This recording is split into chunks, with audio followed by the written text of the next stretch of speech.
Ever wondered how Britain went from roast dinners and ration books to drive-thrus and Deliveroo?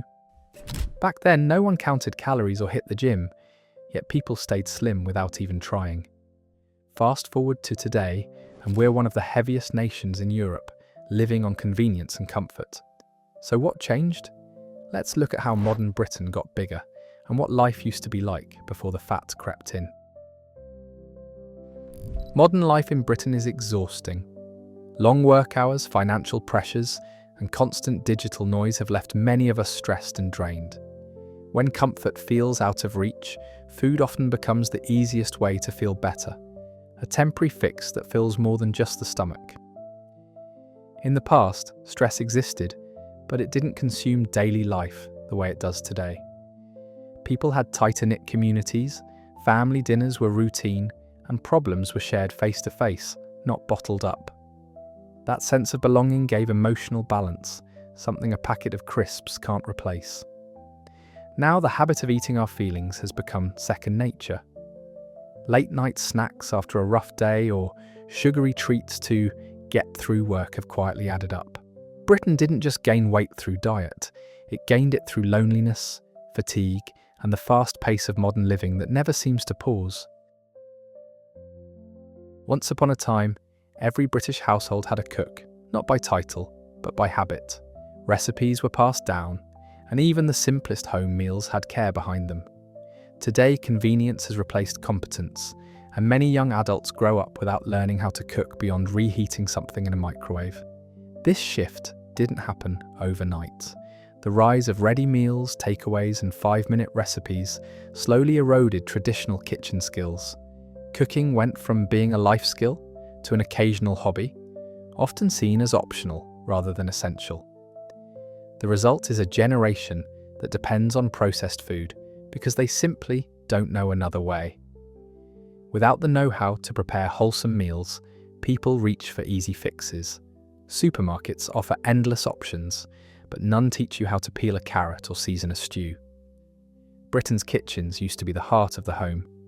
Now many sit spotless and unused. There was a time when keeping a trim figure was simply part of British culture. Tailored suits, neat dresses, and social pride meant people cared about how they presented themselves.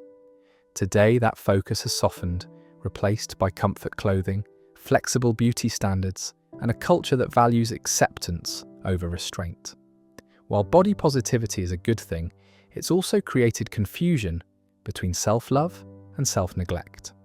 In the past, staying active and eating moderately were signs of self-respect, not vanity. Now, questioning unhealthy habits can easily be mistaken for criticism, and that's blurred the line between acceptance and accountability. This cultural shift has quietly normalized larger waistlines. Society's expectations changed, advertising followed suit, and now the average Briton size has simply become the new normal. We've gained inclusivity, yes, but we've also lost that old collective drive to stay healthy, not for looks, but for pride and vitality. It's hard to eat well when the system makes it expensive. In modern Britain, a family can feed themselves on takeaway pizza for less than the cost of cooking fresh fish and vegetables. This wasn't always the case. In the post-war decades, home cooking was not only healthier, but also the cheaper choice. Industrial food production flipped that equation. Subsidies, mass production, and aggressive marketing made crisps, chips, and processed snacks cheaper than fresh produce. Supermarkets filled shelves with budget meals that save money up front but cost health in the long run. For many, affordability dictates diet more than choice does. Today, the poorest areas of Britain often have the highest obesity rates, and that isn't a coincidence. When every pound counts, calorie-dense food wins every time. Britain didn't just change how it eats, it changed what it can afford to eat, and that economic reality shows in the nation's waistline. Nothing defines modern Britain more than convenience. We live in a world of one-click deliveries, pre-packaged lunches, and microwavable everything. What once took time, patience, and effort has been condensed into instant gratification. And nowhere Is that clearer than in the way we eat? Back in the day, cooking dinner took an evening, not a minute. Ingredients were bought fresh, meals were shared slowly, and people took pride in the process. As technology advanced and lives got busier, speed became the new standard. The quicker the meal, the better the product, or so we were told. The problem is, convenience comes with a hidden cost. We traded time and tradition for efficiency and ease, forgetting that slow food was also good food. Britain used to revolve around the kitchen table, but now it revolves around the microwave. Convenience fed our hunger, but it also fed the country's growing waistline. Britain's love affair with alcohol runs deep. From pints at the local pub to Friday night cocktails, drinking has always been part of the social fabric. But the way we drink today looks very different from the modest half pints and casual shandies of the past. Decades ago, people drank less often and with more restraint. Pubs were gathering places, not binge zones. Beer was weaker, portions smaller, and drinking was usually tied to social ritual rather than habit. Today, it's not uncommon for a single night out to pack more calories than an entire day's worth of meals. The shift towards stronger drinks, bigger servings, and constant social drinking has quietly inflated the nation's waistline. Add mixers, sugary cocktails, and late-night snacks, and you've got a recipe for steady weight gain. Alcohol has become Britain's hidden calorie source, one we rarely count, but one that counts the most. For many Britons, school dinners were their first introduction to proper, balanced meals. They weren't glamorous, but they were hearty, meat, 2 veg, and pudding if you finished your plate. Those lunches reflected a national priority, which was feeding children real food to help them grow strong and healthy. Today's school meals tell a different story. Tight budgets, processed suppliers, and the influence of fast food culture have transformed what's on the tray.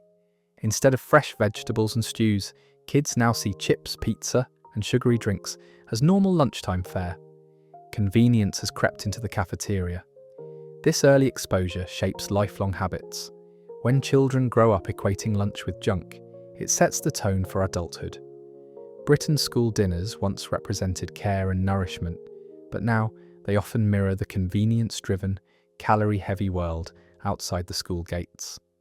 The lessons have changed, and not for the better.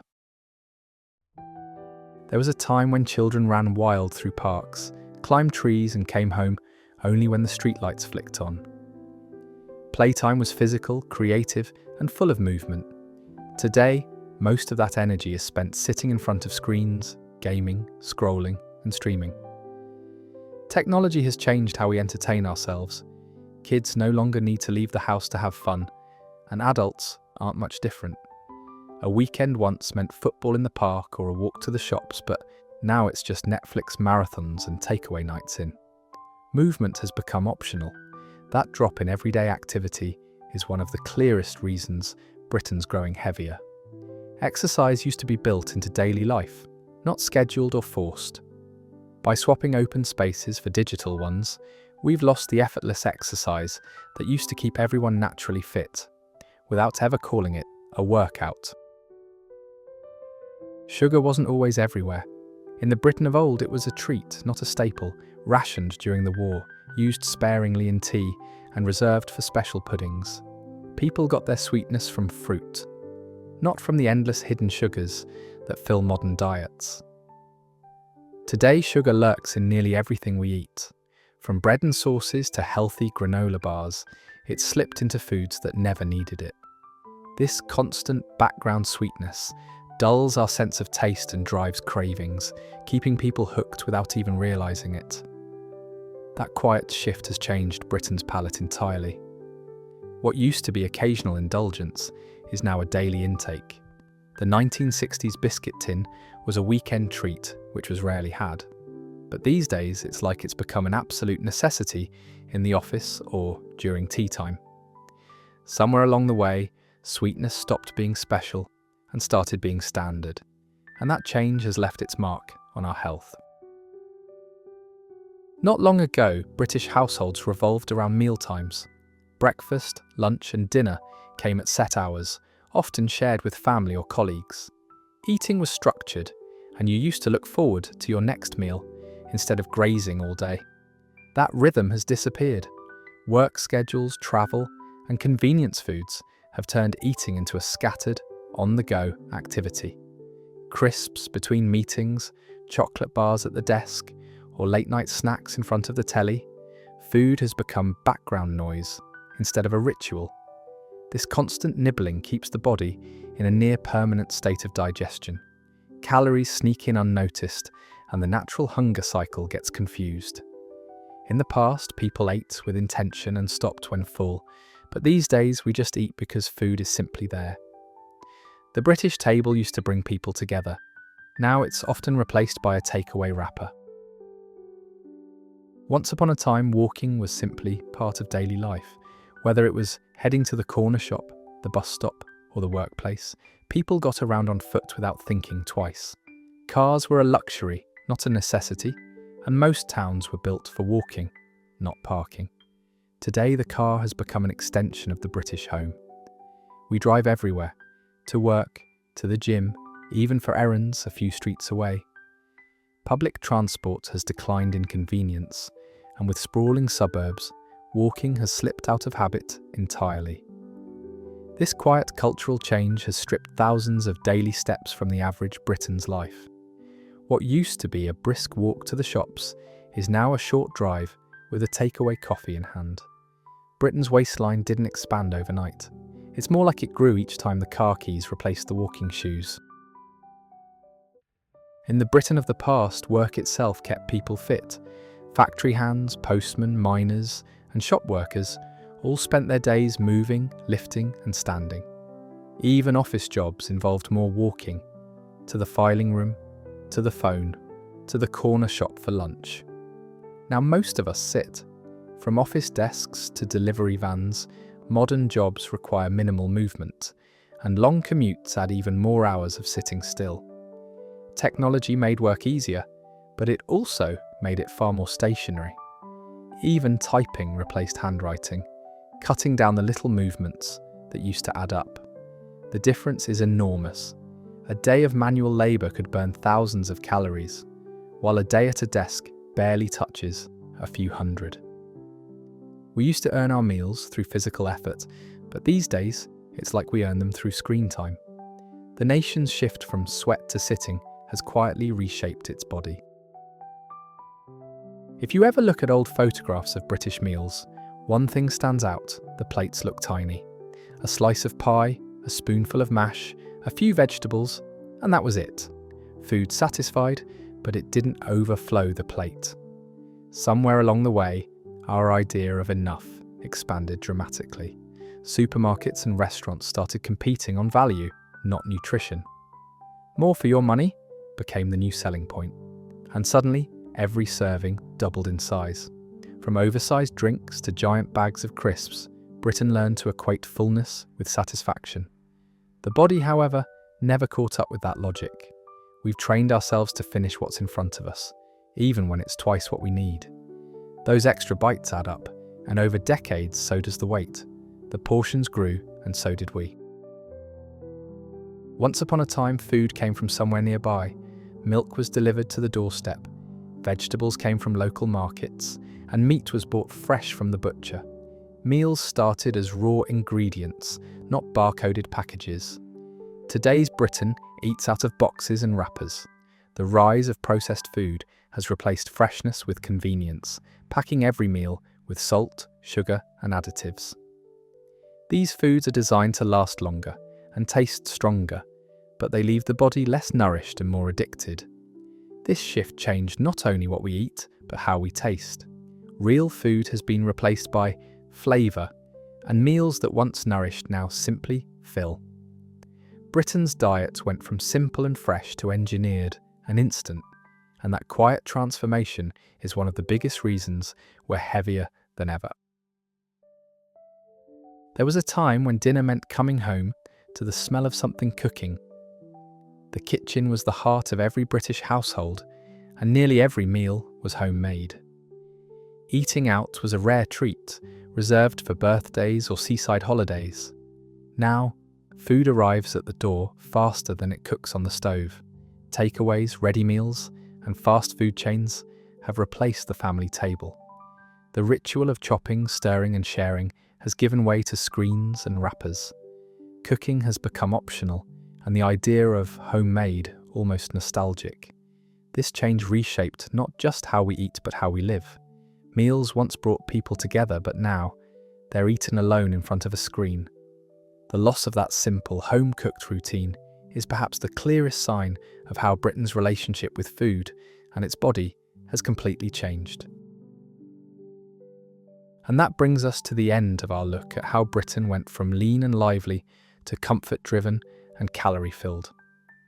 If any of these habits reminded you of life back in the day, from homemade dinners to walks to the shops, don't forget to give the video a like and subscribe for more nostalgic dives into Britain's past.